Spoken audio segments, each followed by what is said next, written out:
You've spent an awful lot of time in the tech community also. So you mentioned three specific areas. You mentioned media and technology and the intelligence community. I want to go through each one of those. So tech, you've spent a lot of time in because you work closely with Peter Thiel, who obviously is deeply involved in everything Silicon Valley has to offer.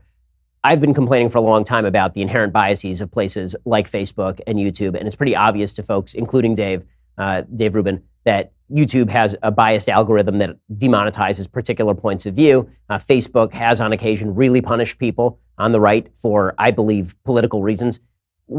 Is there anything that can be done about this in any real sense, or are we just at the whims of what are essentially monopolies? I mean, Facebook has the closest thing to a monopoly that I've seen in modern American life, and I'm not an antitrust guy by nature, but the fact is there's no competing service that even comes close to the sort of control that Facebook has over social media, and people have spent millions of dollars promoting material on Facebook to have Facebook gobble that up and then turn back an algorithm that is dishonest and disingenuous in many cases. Is that something that can be dealt with, or is the only answer regulation or the building of alternative methods of distribution? Yeah, I think that this is a really interesting and difficult problem.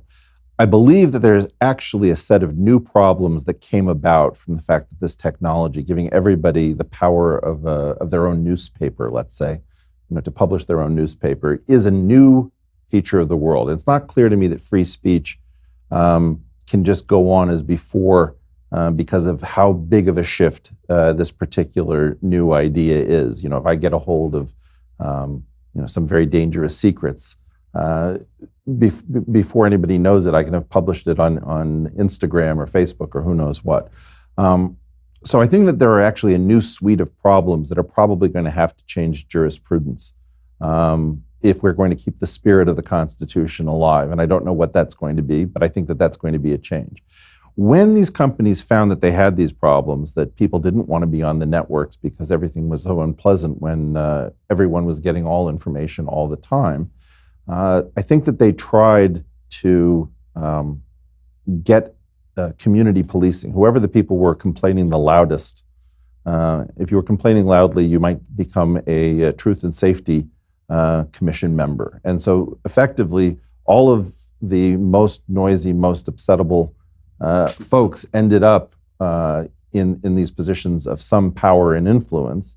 And a lot of the suggestions that they've made have been lousy to people who have a very strongly rational perspective. Nobody's perfectly rational, but the idea being that lots of things that we talk about that should be discussable by adults in an adult fashion, if let's say my brother mentions genotype and phenotype as a biologist, and someone has a freak out session because they think that that's evidence of his bigotry, that person who's freaking out needs to be downregulated and not listened to.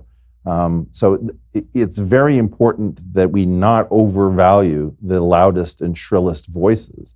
But the tech companies, I don't think, figured out how to do that. Furthermore, I think that what I don't understand is the extent to which what I call the gated institutional narrative, or GIN, depended upon there being very few outlets to check or challenge what the major thematic narratives would be. And I think that there's a real difficulty with people who came up in the previous world before the internet and before social media, trying to figure out how to exert enough party level discipline in order to have these sort of long narratives that we remember from the era of Walter Cronkite and Eric Sevareid. And that's gone away. It's never coming back unless somebody does something drastic. So I think it's very important to understand there were some problems, and we haven't had good solutions. But what is terrifying me is that I don't know what part of this might be directed and what part of this is emergent. I don't know if there have always been people behind the scenes looking to manipulate the media. And what I don't know is if those hands are currently using the power of these algorithms in a way that has nothing to do with providing a more engaging and pleasant product. So it's necessary, and almost certainly, we need control over the algorithms. I need to be able to experiment and flick a switch and say, I want to see things in the order that they were published. I want to see things without you prioritizing this or upregulating and downregulating that. Give me the toggle switches and the control so that fundamentally I can catch you if I see that you are politically manipulating. So for example, on Twitter, I never know which of these accounts are authentic. If I tweet something and 20 accounts have very similar statements like, ha, ha, ha, what an idiot, Okay, that's going to make me feel a particular way. What if those accounts are all owned by one person and then they're programmed to do that? We don't know which percentage of this is authentic. So